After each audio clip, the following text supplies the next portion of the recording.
Different people show fear in different ways, but there's one solution to all fear, which liquidates it.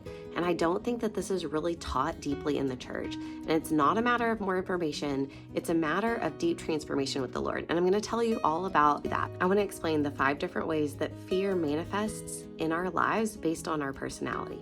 Hi, I'm Jenny, and I help Christians close the gap between head knowledge and heart experience through bonding with God. Welcome to my channel. In our brain, when something happens that puts us into a spiral or an alert or makes us feel fear, there's usually one of 5 responses. There's fight, flight, freeze, fawn, or fluctuate. And what that means is that your fighters are the people that when they feel fear, they're going to run at it. They're going to combat. And it looks differently in different ways. Like I would say inside of the church, some of the prettier mechanisms would be over-explaining, over-planning, basically not being flexible in a way that it kind of has to be within your control if you're going to be honest with yourself. And that's kind of the way that I lean, that way that there's a plan, you can see it, there's solidity to it, and it make that plan itself, the action plan, the understanding makes you feel safer because you can either intellectually comprehend it or you can systematically have a way to be able to deal with it. Because the opposite of that feels very unsafe. It feels very unsafe to be ambiguous, to be just left hanging in the air, to not know what the plan is, to not know if you're safe, right? Well, that's our fighters. The next one we have is our flighters. These are our avoiders. They're going to look away.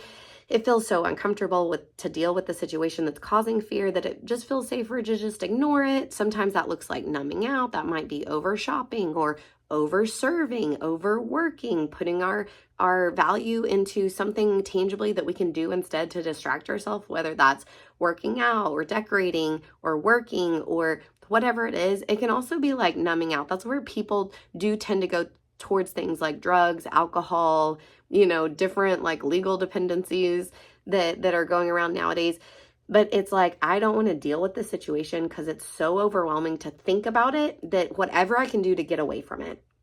And in that, there's dysresolution. It's not true peace. It's like a faux peace, right? And so there's not actual freedom there. And so then because of those behaviors, just like the controller, because of those behaviors, it tends to perpetuate more problems. Like the controller, it's like people don't want to be controlled. They don't want to be inside rigid guidelines. They don't want, like, why can't we trust the Lord? Why can't we, And so it causes more perpetuation of the problem. Same thing with the avoider. There's no real resolution. The hole in the wall is still there. Just because we put a picture frame over it doesn't keep the wind or the mice from coming in.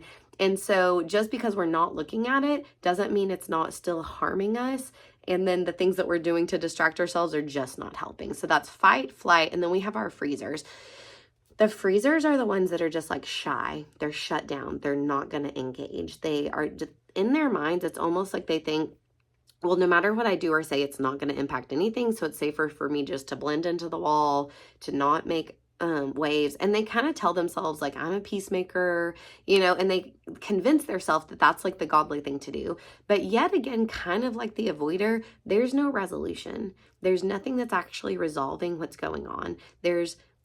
That's a form of distrust in the Lord that looks like trust. It looks like I'm just going to trust the Lord. But sometimes trusting the Lord is God's calling you to stand, and so you have to take a stand so that there's a change. And if we're just all going to be passive and no one's ever going to stand for the kingdom or for what God wants, then nothing's ever going to change. And we're just going to give this world over to the enemy and to his hands, right? And so fight, flight, freeze. And our last main one is fawn. Fawner, everyone loves a good fawner. Another name for fawners are like our people pleasers. They're the ones that like are so accommodating and so helpful. They really just like are deeply care about everyone else's opinions about them. And so it's like, oh, and they also care about everyone else's emotions. And so they want to soothe everyone else around them because as long as everyone else around them feels happy and calm, then they can feel calm. And so other people being unhappy makes them so anxious. And if Jesus lived like this, there's no way he could have made the Pharisees mad the way that he did and still be okay, because there's a lot of people really mad at Jesus. Didn't mean that Jesus was bad, that he was wrong, or that he was in sin, or that it was Jesus' responsibility to calm them down. But for some reason, when we people please, we feel like it's being godly. We feel like it's caring. We feel like it's loving, but sometimes it's just not trusting God. If somebody punches a hole in my wall, then they just did something destructive. And if I'm like, oh, it's no problem, I'll take care of it. Like, I'm sorry you hurt your hand. Let me just patch that up. I'm taking away their consequences and I'm dismissing their behavior. So they don't ever actually have to deal with the fact that maybe that wasn't okay. Maybe there's some things in them that need to be addressed, because I'm just continually taking the blame on myself and fixing everything. And so I'm not trusting God to deal with this person and allow them to face the consequences of their action, even if that's very painful for that person. And because they're not having to face those things, then they never have to, because I'm going to take away their consequences, right? And so there's still no resolution. So fight, flight, freeze, fawn, and fluctuate. And basically a fluctuator is the one that bounces between these different strategies. And I think to a certain point, we all fluctuate a little. I'm definitely a fluctuator. I can go into all the different categories, but sometimes you have a person that very heavily is one way. Like the freezers are usually almost always just in freeze mode. You know, they're not ever really going to speak up. They're not ever going to really be bold. They're just going to shy. They're just going to back down. The fighter, there's certain personalities that are just mainly fight. Like it's just all a fight. Everything's a fight. There's people that kind of go between the different ones. As a fluctuator, you might get like upset about something and fight about it, and then people get upset. So then you're like, oh no, I need to clean this up. I need to go back and I need to apologize. And then there are other times that it might feel so overwhelming that's like, I'm just going to ignore that and pretend like it doesn't bother me. It doesn't bother me. It doesn't bother me. And then it's bothering me. And so there's this like fluctuating between the different strategies. How is God the answer? So you have to understand the dysresolution feels uncomfortable. It feels uncomfortable because it feels unsafe. And when we feel unsafe, there's these subconscious narratives going on like, am I worth protecting? Am I valuable? Do I matter? And it's those places that are getting triggered that are causing the fear and our need to self-protect through these different strategies.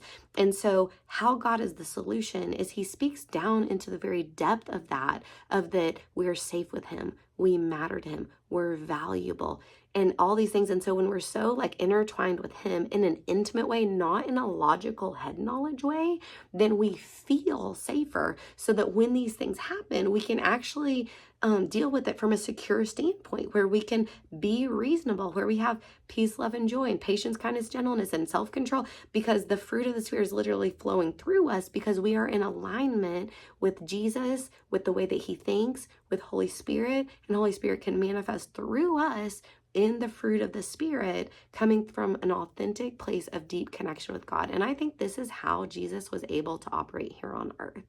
I think that his yoke was so humble when he says to take his yoke.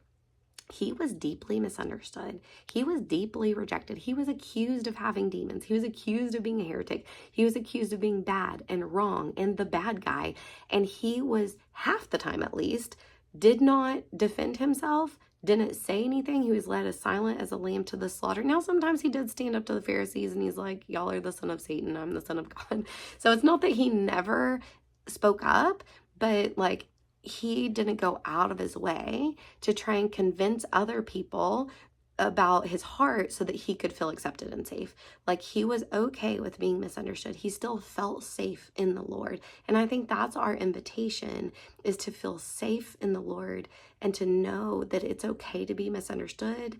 It's okay that people are upset with us. It's okay that there's dysresolution. We should work on that. We should come up with a plan, but we shouldn't do it from control. We shouldn't do it from hiding. We shouldn't do it from avoiding. We shouldn't do it from taking everything on as our fault. And, you know, we should do it from this place of, here's what's going on.